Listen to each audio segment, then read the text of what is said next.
Sudhir. Hi, Sudhir. Sudhir is Yes. a very enthusiastic neurologist working in the area of neurotology. He had organized the vast majority of the meetings on neurotology in India in the last decade, and he will talk about vestibular migraine. Thank you. Thank you. Uh, Let me share my screen. Thank you, Sergio. This meeting has happened mainly because of you and, of course, Asif. And I'm very glad we had the opportunity to meet all of you and to give this talk here. So, I'm going to talk about vestibular migraine.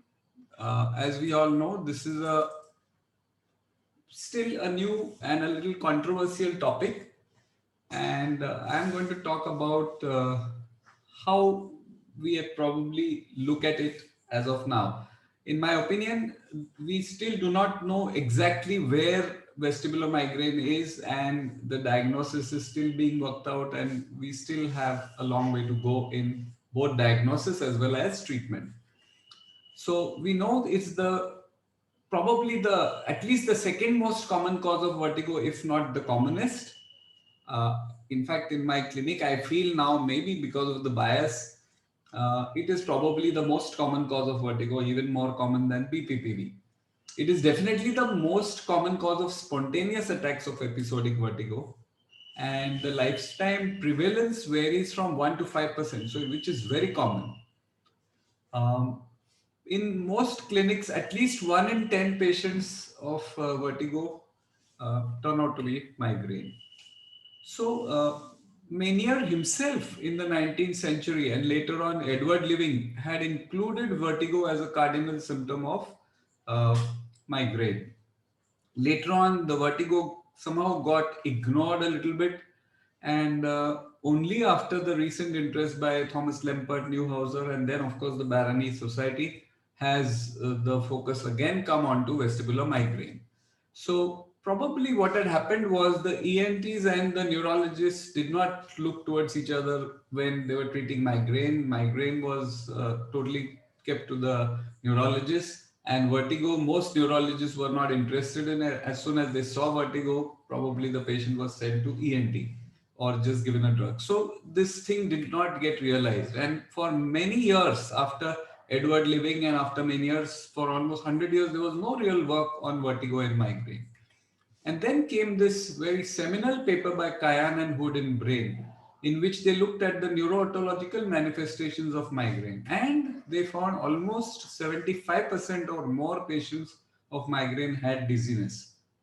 Then what has been found that vestibular migraine is grossly underdiagnosed when it went to dizziness clinic. So it was suspected in barely 2% of patients who came, and after investigation, at the end, the final diagnosis, at least 20% in a certain clinic, at least they turned out to be vestibular migraine. So it is maybe underdiagnosed 10 times.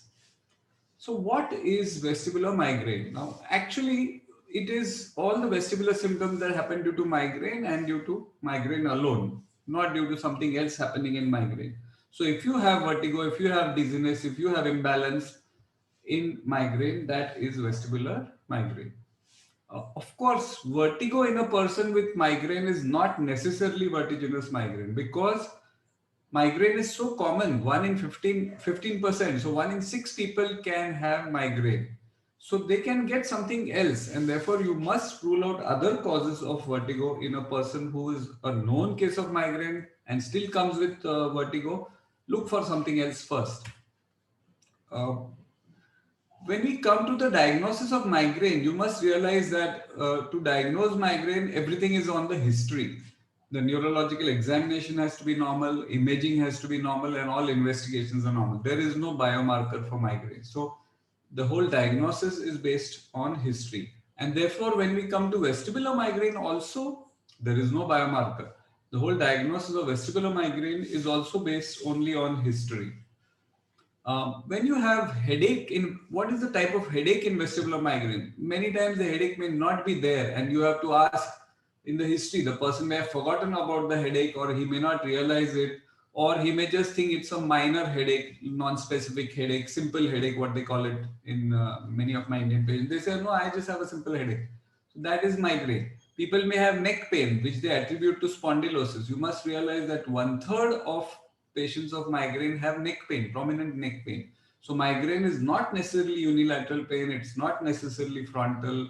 It can be neck pain also. So the headache may have been forgotten, or they may not correlate it with the vertigo.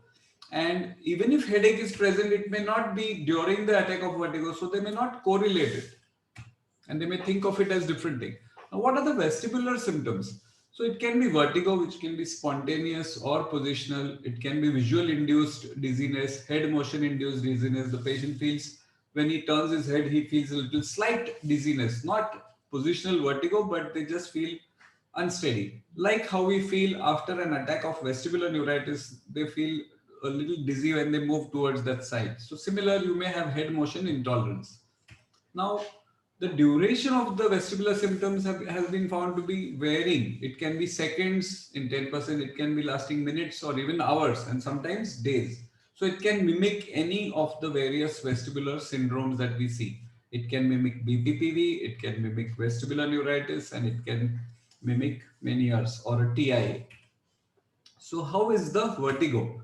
So typically it's not monosymptomatic. What I mean by monosymptomatic, it is not only positional or only spontaneous. If you have that, it could still be BPPV or it could be Meniere's. But when you have a combination, you have sometimes positional vertigo, sometimes spontaneous, sometimes visual induced, sometimes head motion, or you get both at the same time, then you should think more likely that it is migraine. Uh, the ICVD or the Baronese Society has laid down criteria for diagnosis of migraine. Now, you must remember that these criteria are for, as we have the criteria for migraine, these are for research. So, it does not mean that unless somebody fulfills these criteria, it is not migraine, and everybody who fulfills these criteria is migraine. No, these are operational criteria. These are useful for research so that two people across the world are probably talking about the same thing. So it is to get uniformity. And you must know that this is a diagnosis, or these criteria have come around by committee. So you have a number of experts who work on it. They debate, they say, okay, we use this, we include this, you must have 5 attacks, you must have 3 attacks, and finally they come to that. So what if somebody has 4 attacks? Is it not vestibular migraine? What if somebody does not have some feature of the migraine? So this is being worked out. But as of now, these are the criteria which you should use and which are quite helpful. So you have, I won't go into the details, you have probable and definite vestibular migraine criteria. So you must have at least 5 attacks. The person must fulfill the history like migraine. So if his headache is not like migraine, has never had headache like migraine, it's less likely that it is, you will call it vestibular migraine. So you must have current or previous history. And some of the attacks, at least they should have a throbbing, pulsating variety, or if there's no headache, then at least photophobia or phonophobia. So all these things are there in the criteria. I won't go into it. Why is there a difficulty in the diagnosis? Because there's a lot of variation. There is a lot of overlap with BPPV and with Meniere's disease. And there is no pathognomonic finding or test. So there's no test which can tell you, yes, this is 100% migraine or this is definitely Meniere. So there is variation between patients, between time. The same patient sometimes has different symptoms. The dizziness quality varies. The nystagmus patterns are different. You get peripheral patterns, you get central patterns. So there's no one pattern. The headache also is varying. Sometimes they may get unilateral headache. Sometimes it may be neck pain. Sometimes it may be generalized headache. There may not always be nausea or vomiting. And so you will not be sure. That's why there's a lot of difficulty. So how do we diagnose? Mainly history. And what is the examination? The role of examination is to rule out, to exclude something else. So if you find head impulse positive, it is probably not migraine, it is vestibular neuritis or something else. If you find squint or some other abnormalities, it could be a stroke or a SOL or something. So the examination is more for ruling out. It should be normal when you are saying it is vestibular migraine. The examination, of course, we divide into 2 parts. What is the examination between an attack and what is the examination during an attack. So we don't have much of findings during attacks. Few patients have been seen, and I think Dr. Miriam Belgampola will be talking to us about ictal nystagmus patterns. So what happens when they have a very interesting thing, they have a device which will be given to patients, and the patient goes home.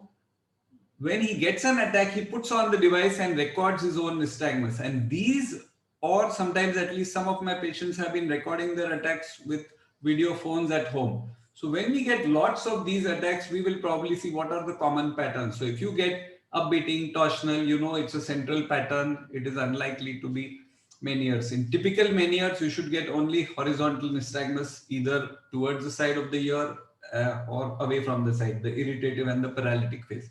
So if you find different patterns, that will say that it is probably migraine. Between attacks, really, there is nothing specific. So when a person comes to you with a history that I have been getting attacks of vertigo, when you examine, he doesn't have an attack, you should not really find anything specific. You don't find anything abnormal. During attack, there is a pathological nystagmus seen in quite a few patients, often more likely central patterns, but you can get peripheral patterns also. So you only unidirectional nystagmus may be seen in 1 in 6 patients of migraine during an attack. And most of them do feel unsteady during the attack. And when you examine them on follow-up, all these abnormalities should have disappeared. During attacks, between attacks, you do various investigations which we do in most of our clinics. So you may do check the eye movements or pursuit, saccades. People have tried to look for various abnormalities, but none of these really are persistent or very abnormal. The important thing is if you find between attacks a major abnormality, mild abnormality may happen and which will go away later on, but it's mainly normal or non-specific. The abnormalities do not worsen over the years and typically will clear up. So, like I said, if you find something grossly abnormal on the VNG or in your V-hit or in your examination, then that raises a red flag. It is unlikely to be migraine. The differential diagnosis is almost all the syndromes. It is called the chameleon because it can mimic Meniere's, it can mimic BPPV, it can look like transient ischemic attacks, it can be like vestibular paroxysmia. Of course, what is vestibular paroxysmia is still a little debated, and it can mimic panic attacks also. So let's look at the various situations. You can have vestibular migraine typically mimicking recurrent positional vertigo like BPPV, recurrent non-positional vertigo. Particularly if there are auditory symptoms, then it will be really mimic Meniere's disease. And if there are no auditory symptoms, it can look like transient ischemic attacks. Recurrent vestibular neuritis, they used to be, we used to say that you never get recurrent vestibular. When you have a person who has what looks like recurrent vestibular neuritis, not the head impulse, but an attack of sudden vertigo, vomiting, little imbalance while walking, lasting for a few days, and this tends to repeat, then you should always look for migraine. So I had this just to give an example, a patient who had migraine fulfilling the ICVD criteria, and he would get around one headache in a month. And he also had tinnitus and deafness in the left ear for the last 8 months. And now 2 days he's come with positional vertigo. He gets brief attacks of positional vertigo when he looks up, turns to the side, rolling down in bed, rolling in bed, etc. So of course, with this history, you are not going to call it migraine, you don't want to call it BPP, you don't want to call it Meniere's, though he has tinnitus, deafness and vertigo, because the attacks of vertigo are brief, less than 1 minute, and they are positional. So you want to do a Dix-Hallpike. Of course, in my clinic, instead of Dix-Hallpike, it's not, the video is not playing, sorry. What we did was the side-lying test, and his side-lying did show a typical positional upbeating nystagmus as in BPPV. I think I'll not waste the time. It's okay. So important thing is that when somebody, even if somebody has what looks like migraine, he has history of migraine, he's now come with vertigo. If the attack is looking like BPPV, rule out BPPV, look for it. So during an attack, try repositioning. If the repositioning works, whether he has migraine headaches or not in the past, it is BPPV.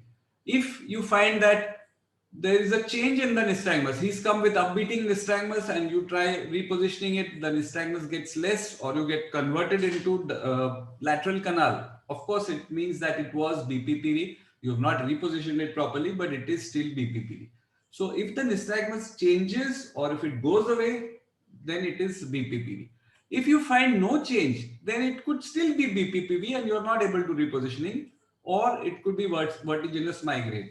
Now, many of my patients earlier who I used to think are anterior canal BPPV, who would come with downbeat nystagmus during attacks, I found that they later on turn out to be vertiginous migraine. So most earlier in when I started practice, I used to think I see a lot of anterior canal BPPV, but most of them turned out to be migraine. So it can still be atypical BPPV or BPPV which you are not able to reposition, but think of migraine. Migraine with positional attacks, during the attack it should be easy to distinguish, but between attacks, if the person comes with just a history of positional vertigo and history of headaches, you cannot tell is it migraine with BPPV or is it only BPPV.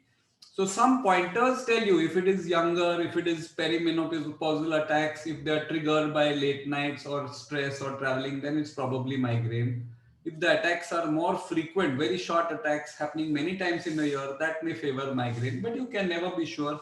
And it's always worth looking for BPPV and ruling it out. Then we come to recurrent attacks of vertigo with tinnitus and or deafness. So here, of course, the main DD is Meniere's disease, and you have to see is it Meniere's or vestibular migraine. The diagnosis is important because the prognosis varies. You are going to say that Meniere's there is really no good therapy, and the person might go on worsening and develop deafness, or you might ask him to keep taking whatever salt restriction or other drugs that you will shall hear about. But it is important to distinguish between the two. There are, of course, criteria for Meniere's, including episodic vertigo, hearing loss, tinnitus. We shall hear about that, fullness in the ear. But it's important that in migraine also you can get tinnitus, you can get a sensation of fullness, fluctuating hearing loss. So it is often difficult to distinguish between the two unless you can show progressive hearing loss. Somebody has progressive hearing loss, it cannot be migraine, it must be Meniere's disease. But if you really look at your patients carefully, very few of them actually have progressive hearing loss. So if you say take 1,000 patients, Meniere's will be there in about 2, that is the incidence. Hydrops is seen in about 12%, 1.2%. So 12 patients, for every 1,000 you'll have 12. And migraine will be there in almost 150. So it is much more common when you have a patient with tinnitus, deafness and hearing loss, it's much more likely that it is migraine rather than Meniere's. The distinguishment is initially tough, but if you follow up and if you find that the person has significant and progressive hearing loss, it takes you towards Meniere's. If you find there is no progression in the hearing loss or there is no hearing loss, then you are going to think it's probably migraine. Then the one more situation sometimes which I have seen, somebody comes with the first attack of vertigo. This of course dangerous and you have to think of vestibular neuritis. You will have the head impulse positive, etc. We shall see that in the subsequent lecture. You will find stroke when you do the Hintz protocol, but we shall hear about that also. But sometimes I have seen patients who come with the first attack of vertigo, severe attack of vertigo, they have a history of migraine in the past, you find the head impulse negative and it looks like stroke because head impulse is negative and you have to treat as stroke and repeat a scan after 72 hours because sometimes a small infarct in the posterior fossa may not be seen for up to 72 hours.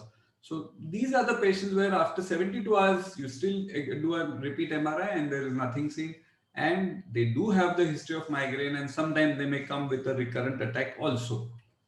So I have seen occasional patients with migraine who come with a severe attack of vertigo for the first time and they turn out to have no stroke. So how do I manage vestibular migraine? I feel it's migraine, whether it's headache or vestibular, there is a major relation with stress and their lifestyle. So I go into details about that. I shall show you some screening form that I use. and we do explain them what is migraine, what to expect from it. There is no such thing as a cure for migraine. It's a tendency which you are born with and which you have to learn how to handle. So if you handle your lifestyle and the stress and eating in time, regular exercise, you can keep your migraine down. So I won't go too much into the therapy. So a lot of lifestyle and stress and trigger management. When do you consider prophylaxis, whether it's for headache or vertigo? Prophylaxis is to be given when you have more than 2 or 3 disabling attacks in a month. And if they affect your lifestyle, then you advise prophylactic therapy. What I use these questionnaires, and they are it's a website called phqscreeners.com. You get these questionnaires in all languages. So there's a very high incidence of anxiety or depression in patients of migraine, and at least once in a week I get patients who write down on their screening form that they have suicidal ideas, and these patients have to directly go to a psychiatrist. So you will be surprised when you give these questionnaires to your patients. There are questionnaires that are available in Spanish, in English, in all the languages. It is free to use. It hardly takes 5 minutes for the patient to fill out the questionnaire. So when anybody comes to my clinic with headache or with dizziness, they, before they see me also, they have to fill out this form. So in the last 2 weeks, how often have you had any of the following problems? So things like feeling down, depressed, hopeless. This is a validated form for screening for depression, and there's another one which is there for anxiety. So it is worth seeing these forms. It is called the PHQ-9 and the GAD-7. So these are validated forms in all languages. They are available, and the patient, you can be surprised when that he has anxiety, or he's having thoughts that you'd be, the last one, number 9, thoughts you'd be better off dead or hurting yourself. So many of them say several days, and these are the patients who have a risk of suicide. So what do I do with drugs? So drug therapy, of course, is necessary to tide over difficult periods of migraine. And there are multiple drugs. All neurologists have their own favorite drugs. The ones, this is the GAD-7 form in Spanish. So what do I use? In children, I use flunarizine short term. The advantage with flunarizine is the children often put on weight and the parents are happy with that. But be careful when you use flunarizine in adults. No, women particularly do not like to put on weight. I use antidepressants for a few months like escitalopram, mirtazapine, amitriptyline, and sertraline. So again, what antidepressant you want to use? Even SSRIs, I find they are useful. Though there are not too many studies on SSRIs, they are more on SNRIs and amitriptyline, but SSRIs also I find useful in most of my patients of migraine. If the person is young, has more of anxiety and is hypertensive, then I use propranolol. I don't like to use valproate or topiramate, but I think many neurologists do use topiramate and valproate for migraine.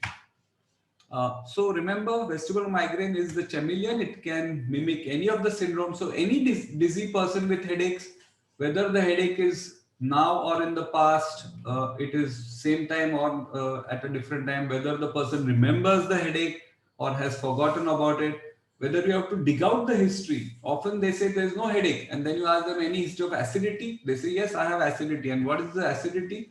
They get nausea, they get upset GIT and little heavy head, and that is migraine. So any person with unexplained attacks of recurrent vertigo, see if it could be migraine. If it's an atypical or a difficult BPPV, look for it. And many years before you do destructive therapy, see whether it could be migraine. So patient with vertigo, always dig for migraine, and you may be surprised. They may not call it migraine. They may call it sinus. They may call it acidity, or they may just call it normal headache. And then when you have headache, see whether it is recurrent vestibular neuritis. Be careful, it could be migraine. And many years with nil or non-progressive hearing loss before destructive procedures, do look for migraine. BPPV, as I told you, if there is very frequent recurrences, if you are not able to reposition it, see whether it could be migraine.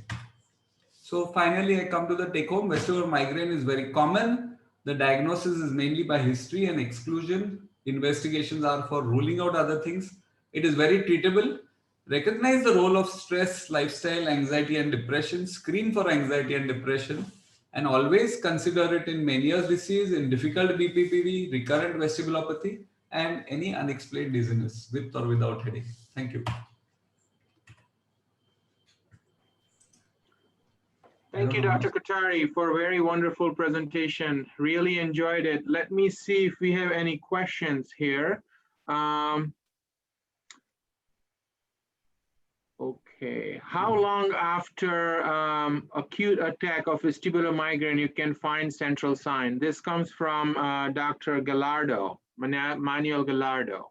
Okay, so I have followed up some patients for up to a week, and usually the signs start going out. So I have seen sometimes torsional nystagmus during an attack, an acute attack, but it goes off over a week or so. So I have not seen it more than a week. These are mainly the central signs. You don't see ophthalmoplegia or other things. That should not. You may get a little unsteadiness and you may get nystagmus, various patterns, but it goes away.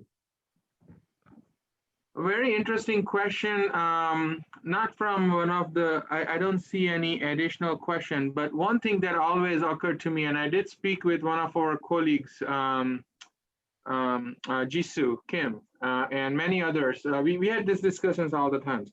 I wonder what happens. We always use botulinum toxin to treat typical traditional migraines.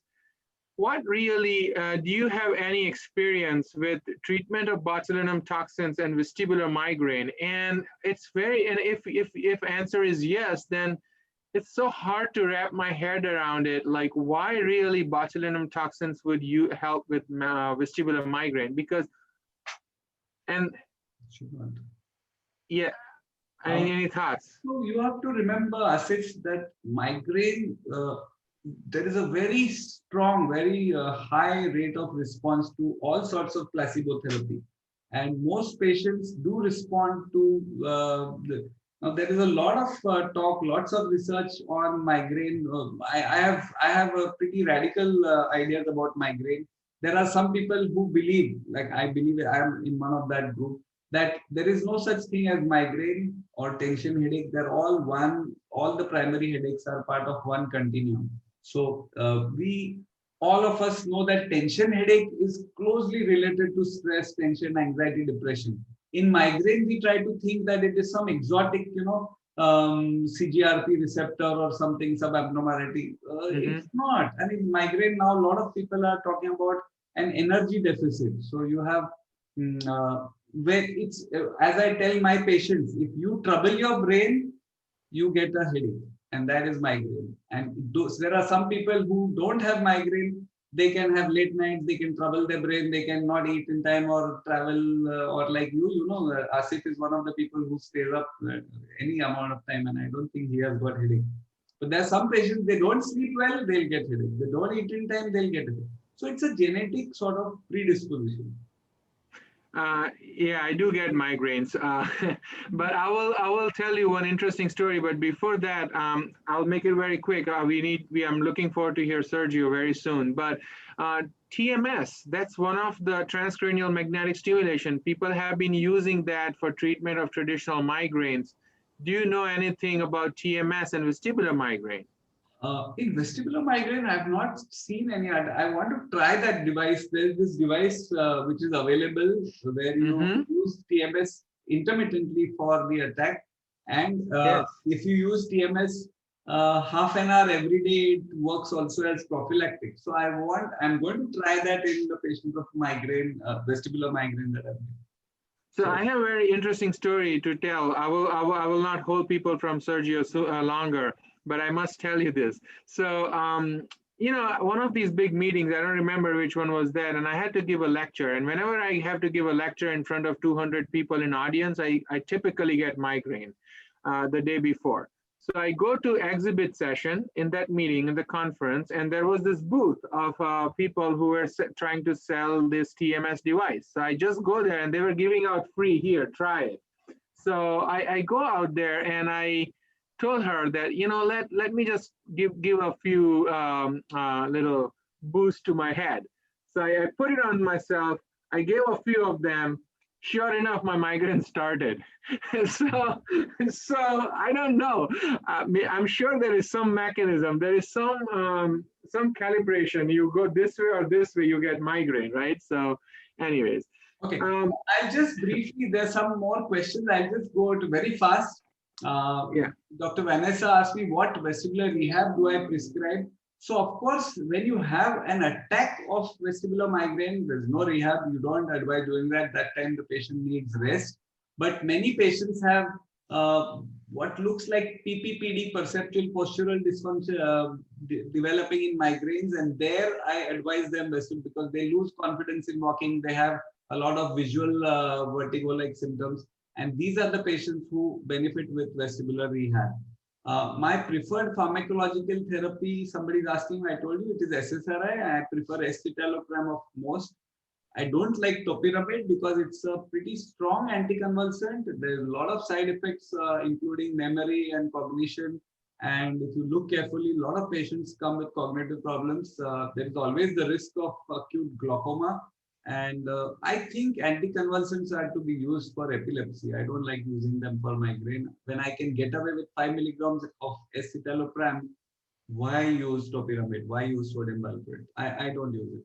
Light cupula, I don't find very commonly. I myself have had an attack of vertigo where it was light cupula, and I have the video of that. But in fact, I had got scared and I had asked Giacinto, why am I getting lateral canal BPPV, which is not going away? And it was light cupula syndrome due to migraine. Okay, my medication in acute phase is I prefer prochlorperazine because just one tablet of 5 milligrams or an injection and the person's nausea, vomiting, and it has a little sedative effect also. So it is pretty useful in acute migraine. Okay, I won't take too much time. Let's go. Yeah, one question which I think missed, if you can please answer quickly. How often do you find light cupula in cases of vestibular migraine? No, not common. I told you, I myself had it once. I have had twice what looked like lateral canal, but it was not going away, and it was it was vestibular migraine, which went on for a long time. So it's not common. Great. Okay. Great, wonderful. Thank you, Dr. Kothari. And the next speaker does not need any introduction. None other than Sergio Carmona. We all know him. He's the president of FINO. He's the head of neurootology in Institute of Neurology at Buenos Aires. Very pretty location. And he's fond of sailing, which I found out yesterday. With all that, Sergio, stage is yours. Sorry to interrupt. It's Patricia's talk. We have a lecture before my lecture. Oh, yes. 1 second. Dr. Sommerfleck. Thank you for the I'm so sorry. I'm so sorry. I'm so sorry. The next speaker is a person from my team, Patricia Sommerfleck. She's an NT doctor, and she's doing a wonderful job in the biggest pediatric hospital in my country, Garrahan Hospital, about